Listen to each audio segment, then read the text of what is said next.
আমাদের এখানে এত ঠান্ডা পড়েছে তাই জন্য আমরা আগুন জ্বালালাম।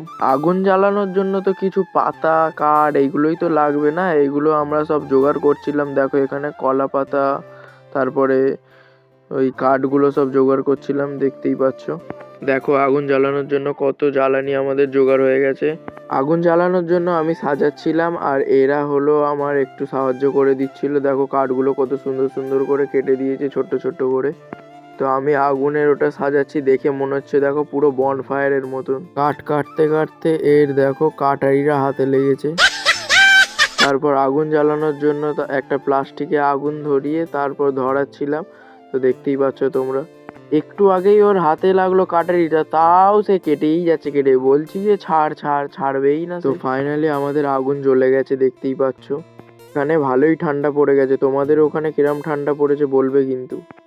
দেখো আমার আঙ্কেলও এখানে আগুন পোয়াতে চলে এসেছে, এত ঠান্ডা পড়েছে। মেন উদ্দেশ্য ছিল আমাদের আগুন পোয়ানো, এরা বললো যে আলু পোড়া করতে, তো আলু পোড়াও হয়ে গেল এই সুযোগে। তো একটা থালাতে করে লেবু লঙ্কা সব এনেছিল, এত জ্বালানি ছিল সব জ্বলে গেছে। তারপর আমরা যে আলুগুলো পুড়িয়েছিলাম ওই আলুগুলো ছাড়াতে লাগি। এত গরম ছিল, বেশ হাতে ছ্যাঁকাও লাগছিল। আস্তে আস্তে করে সবাই মিলে একটু ছাড়িয়ে নিই আলুগুলো। আলুটা ভালো করে লেবু লঙ্কা দিয়ে ভালো করে মাখা হয়। ঠান্ডার সময় বেশ ভালোই লাগে আলু পোড়াটা খেতে।